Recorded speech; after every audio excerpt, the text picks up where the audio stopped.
جوري جوري، راغدة محمد، هلو، اهلا وسهلا يا حلوين. ازيكم عاملين ايه؟ يا رب تبقوا بخير.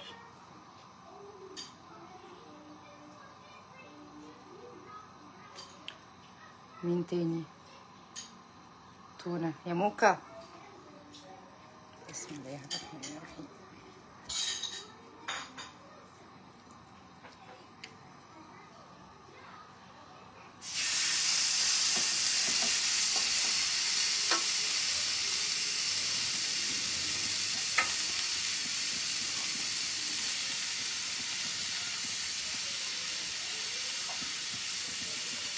اهلا اهلا اهلا. السلام عليكم ورحمة الله وبركاته. اهلا بكم اعزائنا المشاهدين. زي ما عودتكم امبارح او اكشلي اول امبارح، عشان انا ما جيتش امبارح ما بقاش كدابه، ان انا هعمل لكم الفطار النهارده، وهقول لكم على اسهل تتبيله للستيك اللي بيتعمل في البيت زي ما انا بعمله كده دلوقتي. هو اكشلي مش ستيك برضو، هو عباره عن لحمه انتركات كده، بتتقطع بقطعه معينه عند الجزار. القطعه دي بتبقى من تقريبا وش الفخده، تقريبا الانتركوت بيبقى من وش الفخده، والله ما عارفه. المهم هو عارف هو بيعمل ايه، كل واحد عارف في شغلانته. انا بطبخ تمام. فازيكم عاملين ايه؟ قبل اي حاجه خليني كده اوريكم الكبد والكلاوي خلصت، عشان دي لسه بتاخد وقت شويه معانا، فبدات بيها، حبيت ان انا اخلصها قبل الاكل كله. دي الكبد والكلاوي اهي. هقول لكم دلوقتي المقادير عملتها ازاي حالا، قولوا ما شاء الله. طيب، عملت شويه زيت، وبعد كده رميت توم بفلفل حراق كده اهو في الزيت، ومعاهم شويه كزبره. وبعد كده نزلت الكلاوي الاول قبل الكبده، لان الكلاوي بتاخد سوا اكتر من الكبده شويه. بعدين استنيت حوالي ربع ساعه، بعد كده حطيت بقى الكلاوي بتاعتنا، الكبد قصدي. انا عامله كيلو عشان النهارده عندنا عزومه. و بعد ما اتخلطوا كلهم على بعض وابتدت تتشرب الصوص، حطيت الملح في الاخر، في الاخر خالص الملح اتحط. وبعد كده حطيت نص الكميه التانيه، ده هيتحط بقى بعد ما اسخنها تسخينه كمان قبل ما اقدمها على طول، عشان الثوم يبقى لسه ريحته فيها حلوه يعني.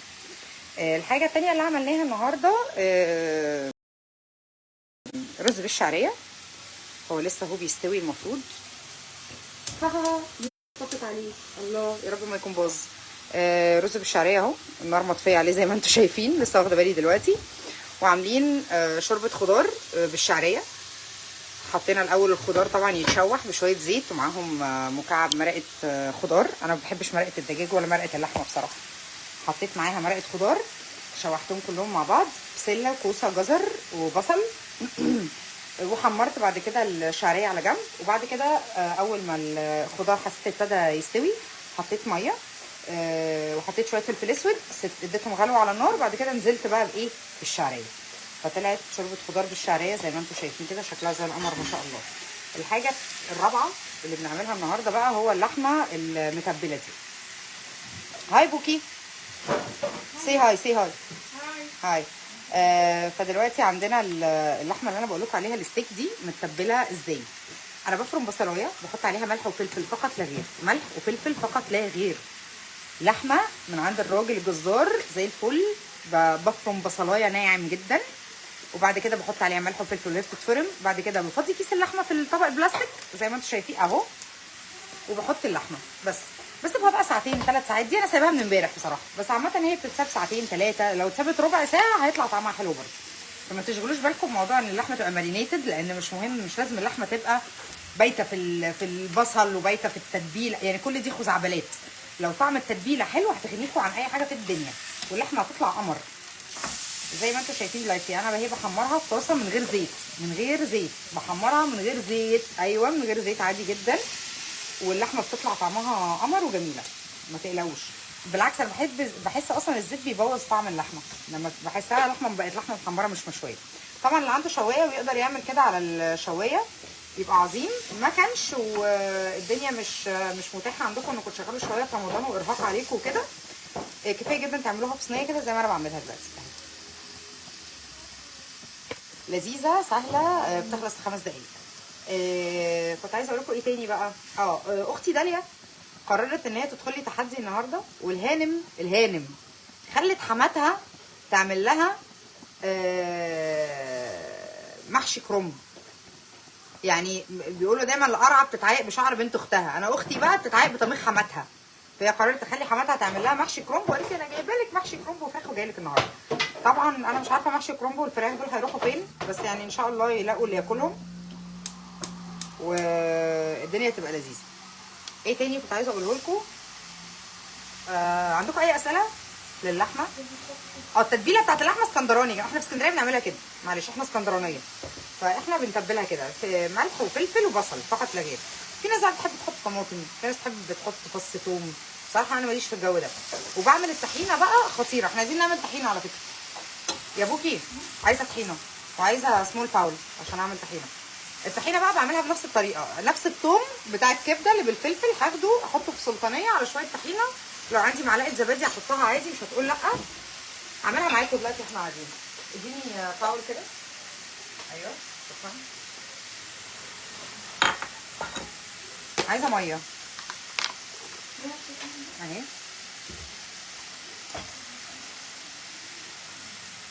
this is enough. ممكن ميه سخنه. بصوا هنحط اهو شويه ثوم، قمر، ملح وكمون. حطي ميه بوكي. طبعا ماما هتبهركم كالعاده، هوريكم دلوقتي حاطه الكمون في ايه. سربرايز، ماما حاطه الكمون في برطمان النوتيلا، ماما عامله لنا كمين. يلا يا بوكي حطي ميه. لا قول I need lemon بس خلاص لا انا حاطه للكبده والكلاوي. نسيت اقول لكم حاجه مهمه جدا، لما تعملوا كبده والكلاوي ما تحطوش الليمون في الاول، حطوا الليمون في الاخر عشان ما يمررش. بس ملح، ممكن نحط شويه شطه برده مش هتقول لا يعني. لا عايزه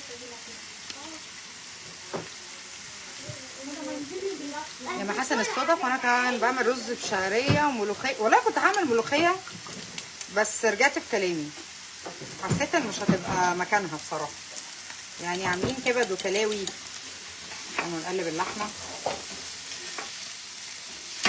ماشي لسه شويه. انا هديها افتح عليها النار قوي بصراحه. ممكن نبتدي نحط حته كمان في مساحه اصلا.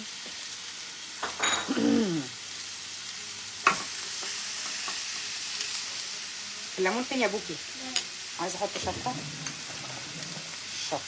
بس. حلو قوي الكلام ده.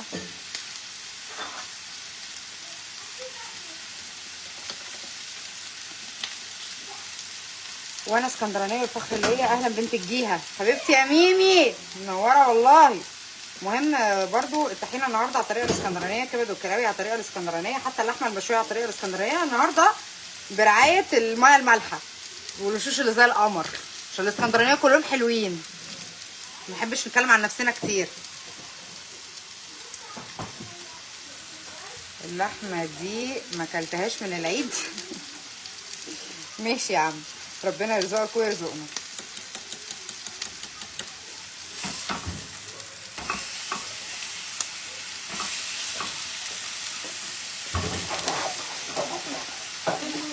يا بوكي فين الليمونه يا بوكي؟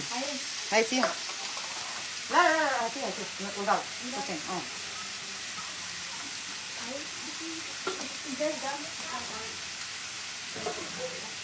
اهو خدي يا بوكي.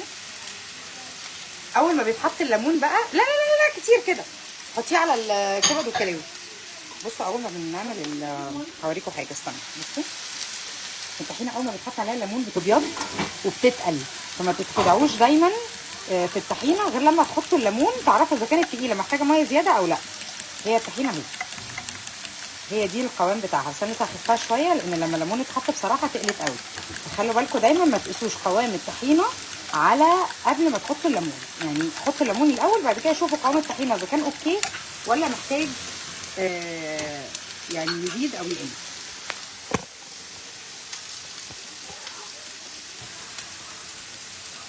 باكل بحافظ على وزني ازاي؟ لا بصوا، اول اسبوع في رمضان مبدئيا ما فيش حد بيحافظ على وزنه خالص، يعني احنا كلنا بنبقى ايه على الله حكايتنا. اه والله بنبقى على الله حكايتنا. اول اسبوع في رمضان ده كلنا على الله حكايتنا في الدايت. يعني لحد دلوقتي زايده 5 كيلو كل يوم، كيلو تقريبا. فيعني الحمد لله.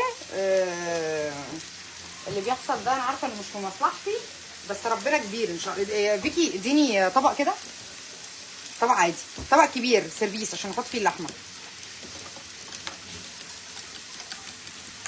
الحين ان شاء الله تطلع خطيره. كنت هدوقها حالا. ودايما احنا عايزه شوكه بقى.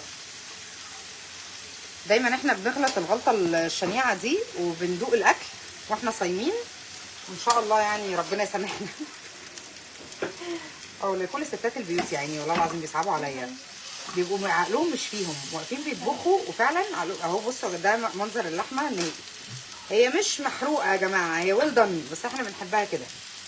ولو وريتكم بقى العرقه اصلا بتاع الانتركوت ده بينزل الدهن بتاعه اوريدي في المكان، فبيبقى بصراحه طعمه خطير. لو عندكم اي اسئله ابعتوها لنا في الكومنتات على الفيديو ده.